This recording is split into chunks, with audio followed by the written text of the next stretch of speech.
¿Qué sucede en el país? Tendencias del acontecer nacional en Análisis Situacional. El Monitor País Interlaces del pasado mes de mayo revela que el 64% de los venezolanos afirma sentirse calmado y paciente, esperando que la situación del país mejore. Pero 35% dice sentir rabia por no poder cambiar las cosas. 54% confiesa sentir miedo por lo que pueda ocurrir en el país, mientras 45% se siente confiado en que no ocurrirá nada malo. Y el 63% opina que se debe esperar las elecciones presidenciales del 2018, cuando el presidente Maduro haya cumplido todo su mandato. A pesar de la estrategia de desestabilización socioemocional, neurotización y caotización que se ejecuta contra Venezuela, los venezolanos siguen apostando por la paz y la estabilidad. Demandan respuestas y soluciones, conciliación y acuerdos, progreso y bienestar. Hay malestar, hay descontento, pero aún los niveles de esperanza son altos y estables. Lo que existe más bien es preocupación, confusión y angustia, pero todavía no hay desbordamiento colectivo. Los venezolanos quieren ver el futuro más claro y confiable. Recientemente se realizó en Venezuela el primer foro de psicología, violencia y operaciones psicológicas, en el que participaron expertos de América Latina y Europa, quienes coincidieron en que la crisis que atraviesa Venezuela se corresponde con un conflicto netamente político y social, dentro del cual se utilizan estrategias de guerra no convencional que incluyen operaciones psicológicas destinadas a alterar la psiquis social. El plan de neurotización de la estrategia insurreccional en marcha constituye un capítulo más de un largo y programado proceso de acumulación de angustias colectivas que busca avivar la incertidumbre y la sensación de desprotección, provocar respuestas irracionales, así como facilitar el desarrollo de las acciones paramilitares. Para analizar esta situación he invitado a los psicólogos Ovilia Suárez y Fernando Giuliani, miembros del colectivo Psicólogos por el Socialismo.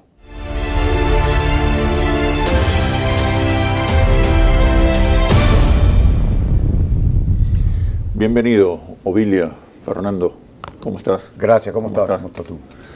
Ustedes han hablado que contra Venezuela se están ejecutando un conjunto de operaciones psicológicas dentro de una estrategia de guerra no convencional.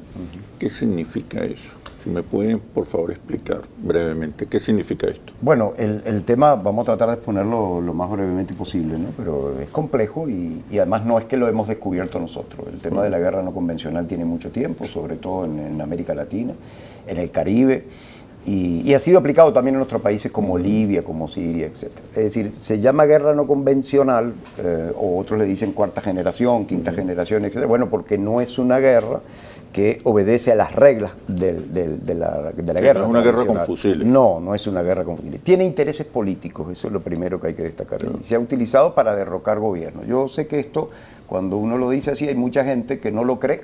Sí, piensa que es ciencia ficción. Sí, o a veces se usa como un elemento, digamos, para englobar allí cualquier cosa que no sea conveniente políticamente. Entonces, claro, ¿por qué la psicología comienza a ser un instrumento de guerra? Ahí estamos, ¿no? Entonces, el elemento de manipular psicológicamente, que ha sido histórico, pues, que ha sido histórico siempre, el conocimiento de la psicología, de la sociología, etcétera, se ha utilizado, se ha intentado utilizar políticamente. Esto tampoco lo estamos descubriendo nosotros, ni tampoco con esto nosotros estamos queriendo decir que entonces en una sociedad donde hay un malestar político, como ocurre en Venezuela, donde hay un conflicto político, hay un malestar social, donde hay problemas y donde hay gente que manifiesta genuinamente contra problemas, nosotros no estamos diciendo con esto que todo eso es producto de la guerra convencional. No. La guerra no convencional y específicamente las operaciones psicológicas, tampoco estamos diciendo que esto sea utilizado por psicólogas o psicólogos, se toman conocimientos de la psicología y se opera con ellos para generar condiciones de desestabilización adentro de la sociedad. Eso es la nueva concepción de cómo derrocar. ¿Qué implicaciones políticas tiene la desestabilización emocional? Bueno, lo que pasa es que tú necesitas para derrocar un gobierno, como se hacía antes, se utilizaba las Fuerzas Armadas, se derrocaba, ese gobierno era reconocido internacionalmente y de ahí en adelante todo funcionaba. Ahora no es así. Para que un gobierno caiga, ya no es como se derroca, se tienen que generar condiciones de desestabilización y los aspectos emocionales de la población obviamente son fundamentales en ese sentido. Yo creo que profundicemos sobre esas condiciones emocionales, el odio, la ira, el desprecio, para que la audiencia entienda un poco de qué estamos hablando, ¿okay? Pero cuando regresemos a los comerciales. Ya venimos. ¿Qué sucede en el país? Tendencias del acontecer nacional en Análisis Situacional. ¿Qué sucede en el país? Tendencias del acontecer nacional en Análisis Situacional. Les preguntaba cómo las emociones pueden intervenir en los procesos políticos y de qué tipo de emociones estamos hablando. Fíjate, Oscar, partiendo de malestares genuinos de una sociedad, se comienzan como a reforzar algunas respuestas emocionales. Esas respuestas emocionales pueden ser negativas, pueden ser positivas, de acuerdo con la forma en que se están manejando. Digamos, la falta de algunos insumos alimentarios, se podría trabajar ese problema para estimular la solidaridad, por ejemplo. La comprensión, las redes, para generar, digamos, mecanismos de compasión frente al más desvalido socialmente. Repensar el consumismo. Repensar el consumismo, repensar la distribución, repensar incluso las redes de una propia comunidad. Pero eso no es lo que ocurre en este momento. Eso no es lo que ocurre. Se apela siempre a sentimientos negativos. Se apeló y se apela a sentimientos negativos, donde además se dirige lo que te puede generar genuinamente humano, además, para culpabilizar a una persona o a una gestión. ¿Cuáles son esos sentimientos negativos? Mira, nosotros ya desde el año 2013 los habíamos visto, los habíamos entendido, los habíamos percibido en muchísimas de nuestras experiencias y se han agudizado con picos especiales en los momentos electorales. Desde la enfermedad del comandante Chávez, luego su despedida física, su pérdida, y lo que fue la asunción al gobierno de Nicolás Maduro, eso se ha ido agudizando. Y los mecanismos utilizados para agudizar en los sentimientos más negativos, te puedo decir, es decir, que hemos encontrado ira, rabia, miedo, en primer lugar miedo. Luego vino la incertidumbre, la angustia, todo eso te lleva a la rabia y últimamente ya el odio, que son ya sentimientos extremos donde no hay racionalidad. Cuando se te tocan este tipo de sentimientos, ya no empieza, ya la razón no va a entrar a mediar o a ponderar un sentimiento que puede ser genuino en alguna situación. Esto es importante señalarlo porque pareciera que el que siente odio o rabia es alguien que está, no sé, desbordado o enfermo. No es verdad. Todos nosotros podemos tener odio en algún momento determinado. Y muchos de los odios que alguna persona siente puede estar justificado por una historia de vida. Pero cuando el odio se convierte en agresión, en violencia, en asesinato. Primero, el odio que estamos viendo no es un odio que esté justificado por una historia de vida. Te voy a aclarar. Una persona o un niño, imagínate un niño que ha sido sometido a abusos, a maltratos durante un periodo de su vida muy largo, ese niño empieza a gestar un odio directo a su agresor, a su torturador. A la sociedad, y lo puede generar a la sociedad, pero principalmente al agresor directo. Nosotros estamos viendo odio injustificado y además generalizado. Y odio social, que es muy grave también. Bueno, se ha fortalecido en este caso lo que llamamos nosotros, digamos, los que son crímenes de odio que están sustentados en valores como el racismo, como digamos, la intolerancia frente no a religiones, pero ha habido crímenes de odio frente a religiones, en nuestro país ha sido sociales o raciales. Y eso se ha fortalecido, se ha reforzado en representaciones sociales, muchas de los últimos años, dirigido hacia una población determinada.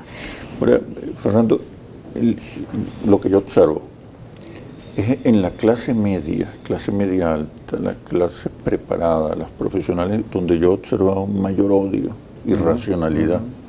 En cambio, en los sectores populares, más bien hay preocupación por la violencia, por la intolerancia. Sí, esto y debemos ser cuidadosos en este sentido, porque, digamos, el hecho que en la clase media se haya agudizado la intolerancia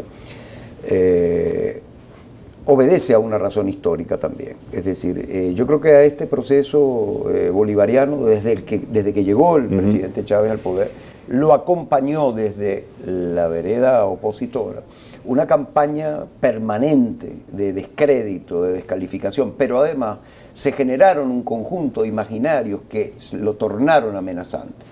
Es decir, no olvidemos que las campañas de rumores desde que llegó el presidente Chávez, que a la gente le iban a quitar la casa, que a la gente le iban a quitar la patria potestad de los hijos, que si tenía 2 carros le iban a quitar uno, etcétera, etcétera, etcétera. Siempre eso estuvo allí, pero además eso abonó en un campo donde ya existían un conjunto de prejuicios muy fuertes, es decir, prejuicios que tal vez existen en todas las sociedades, pero había unos prejuicios muy fuertes. Y aunque la realidad te niegue esas percepciones, eso sigue, persiste, ¿no? Se ha continuado porque nosotros también creemos que en la medida que el proceso también avanzó con sus contradicciones, y nosotros no estamos diciendo también aquí de que esto tenga una sola causa, es decir, efectivamente, también desde el discurso revolucionario se han generado situaciones y ha habido... La polarización. Sí, claro, y hay heridas de un lado y del otro. Es decir, nosotros somos muy específicos en ese sentido. Ahora, es exagerado la rabia que aparece realmente en estos sectores. Uno se pregunta, si uno compara, por ejemplo, situaciones, y lo hablábamos en el foro con colegas de países que han vivido verdaderas tragedias humanas con cientos de miles de muertos, con una política de Estado permanente, por ejemplo, y predominante de desapariciones de personas, de robo de niños. ¿Qué debió haber ocurrido allí? ¿Qué respuesta debió haber habido allí si nosotros aplicábamos esta lógica? Bueno, allí debió haber habido, entonces imagínense usted una guerra generalizada y nada de eso ocurrió. Entonces hay una exageración. Nosotros creemos que eso se debe en parte a la estimulación realmente de un temor que no es fundado. Es decir, se ha producido una verdadera grieta, porque usted escucha cómo en relación, sobre todo en la clase media, el desacuerdo con el gobierno, que puede tener elementos racionales justificables, absolutamente, claro, que los hay, pero que hay que llevarlo al plano del debate. Sin embargo, la rigidez y la manera absoluta con el cual se negó persistentemente ningún logro de este gobierno durante los 20 años, algo nos debe indicar. Es decir, esto tampoco es una situación reciente. Ahora, si usted estimula allí, como decía hoy, la rabia, si usted estimula la zozobra, si usted estimula el carácter amenazante del otro, bueno, efectivamente, es decir, al final el resultado va a ser una cosa como la que tenemos en este momento. ¿Cómo contribuye, cómo influye los sentimientos negativos en los procesos políticos? ¿Cuáles son los objetivos de estas operaciones psicológicas? Fíjate, una de las cosas que estamos en este momento conversando tiene que ver con que lo que ha sucedido en los últimos años ha roto la cotidianidad de las personas. Al romper la cotidianidad de las personas, tú pierdes el equilibrio real. ¿Por qué? Porque el desabastecimiento, la inflación, todo eso. Las actividades de rutina, las actividades cotidianas te dan una estabilidad, te dan un piso. Y al romperse, es decir, al no conseguir un insumo, al pasar horas en una cola para poder adquirir algo que además es propio de tu identidad, de tu costumbre, de tu cultura, te rompe la rutina. Al romper la rutina, la persona se siente desestabilizada, con una falta de equilibrio. Ya eso te da un estado de angustia permanente. Si eso se acompaña con una campaña de zozobra y de incertidumbre, tú vas a disparar los miedos, porque al final la incertidumbre es que tú no sabes qué va a pasar, ni cuándo va a parar, ni quién te va a ayudar. O sea, se comienzan a fortalecer sentimientos de desprotección, de indefensión, de desesperanza, de desamparo. Entonces, allí yo siento que sí, los medios funcionan de una manera bastante casada, digamos, con esos mecanismos. ¿Qué se busca finalmente con estos sentimientos? Pero me respondes, por favor, cuando regresemos a los comerciales. ¿Cómo no? Ya venimos. ¿Qué sucede en el país? Tendencias del acontecer nacional en Análisis Situacional. ¿Qué sucede en el país? Tendencias del acontecer nacional en Análisis Situacional. Sabemos que el objetivo político es derrocar al gobierno, desintegrar a la nación, neurotizar. Ahora, ¿de qué manera los sentimientos negativos pueden alcanzar esos objetivos? La incertidumbre, la rabia, la ira, el odio. Mira, una sociedad se sustenta en las familias y en los vínculos, en las relaciones humanas. Si tú afectas las relaciones humanas o si las relaciones humanas están afectadas, va a temblar el tejido social. ¿Dónde se han hecho, digamos, las operaciones psicológicas, como hemos visto más directamente, o con lo que muestran algunos de los trabajos que se hacen? En la familia, en la madre principalmente, en la ama de casa, en la mujer, en los niños, donde la ruptura es abierta. Los jóvenes, ¿no? En los jóvenes, porque además hay una campaña como sistemática que tiene que ver con los ideales de ciertas edades. Esto está como dirigido también a grupos etarios, a grupos poblacionales. ¿Qué sucede con eso? Que cuando tú llegas a la desesperación, las vulnerabilidades crecen y entras a una caotización, tanto interna como en las relaciones interpersonales. Quieres destruirlo todo. Quieres destruir aquello que piensas que te produce la angustia. Y algo complementario, aunque tú no estés dispuesto a destruirlo, la sensación de agobio es tal que vas a legitimar que lo destruya otro. Exacto. Ojo con eso. Porque finalmente la protesta no tumba gobierno. Ahí está. Pero las operaciones paramilitares de desestabilización real. Al final, Oscar, el asunto está en que si se genera una sensación de verdad de algo insoportable, el sentimiento predominante es algo así, me perdona como lo voy a decir, bueno, que alguien termine con esto de una vez. Sí. Y listo. Y no quiero pensar más, no sé lo que va a pasar después. Es ya la neurosis desbordada. Entonces, ese es un elemento. ¿Qué hacer? ¿Qué se puede hacer frente a estas Yo creo que se pueden hacer muchas cosas desde el punto de vista. Bueno, primero reiteremos que el asunto es político. Es decir, los psicólogos y la psicología no es la que tiene la respuesta a esto. Ahora, desde el punto de vista psicológico hay muchas recomendaciones. Yo creo que hay una cosa muy, muy importante, estimular nuestra capacidad de reflexión crítica, no importa cómo sea usted su posición política, reflexionar críticamente sobre lo que estamos viendo. Eso significa abordar la situación más racionalmente. Más racionalmente. Informar. Claro. Informar, contrainformar. Claro. Y eso no significa que usted renuncie. Si usted está en contra del gobierno revolucionario, manténgase en esa posición, pero hay que reflexionar. ¿Usted es revolucionario? Manténgase. ¿Usted es independiente? Se apela a la razón. A la razón. Claro, es complicado llegar a la razón cuando hay una rigidez cognitiva como la hemos visto en muchas personas. Allí de verdad hay que tener... persuasión, convencimiento. Yo creo que hay que tener pruebas racionales, de verdad, pruebas. Elementos que pasen toda prueba, para que tú puedas de verdad sembrar la duda. Incluso de pruebas lo que estás emocionales. haciendo. Correcto, porque incluso las relaciones interpersonales van mucho más allá de las circunstancias elementales. Es decir, hay cosas donde tenemos que estimular lo que nos une, no lo que nos separa. Es muy importante el reconocimiento al otro. Oscar, es muy importante. Cuando estamos hablando del reconocimiento al otro, estamos hablando de todos los sectores. Unos y otros, claro. Unos y otros. Claro. Es decir, y dentro de unos y otros hay una gran diversidad también. Es decir, una cosa son los revolucionarios militantes, dirigentes, otra cosa son los revolucionarios de clases populares. Eso hay que reconocerlo. Igualito pasa con los sectores que adversan a la revolución bolivariana. Pero el reconocimiento del otro implica un respeto. Aceptación, respeto. Claro, cuando tú reconoces, respetas. Tienes que respetar. Cuando tú respetas, toleras. El asunto está en que no se está tolerando, ni entendiendo, ni aceptando, ni respetando que hay otra postura.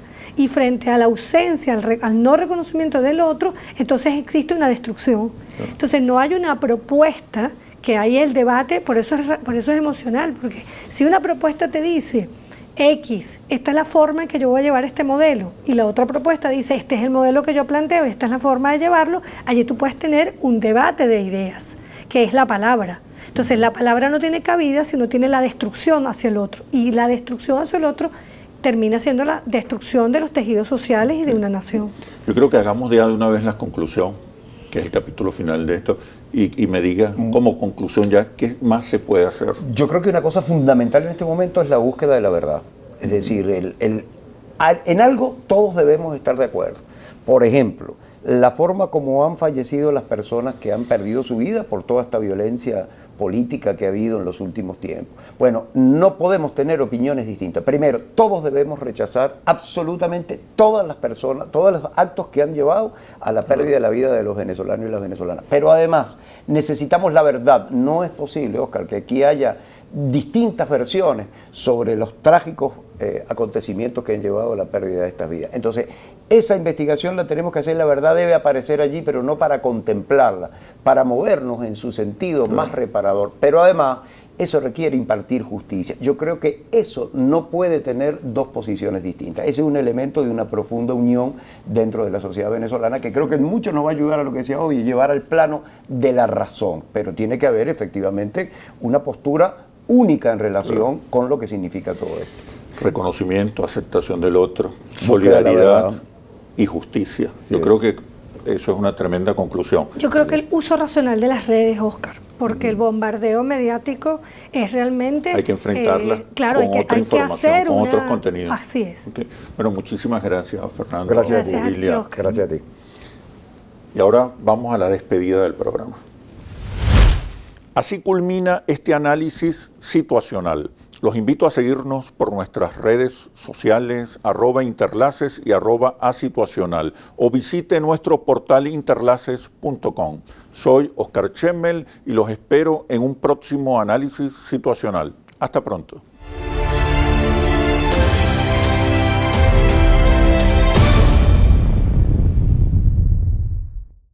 ¿Qué sucede en el país? Tendencias del acontecer nacional en Análisis Situacional.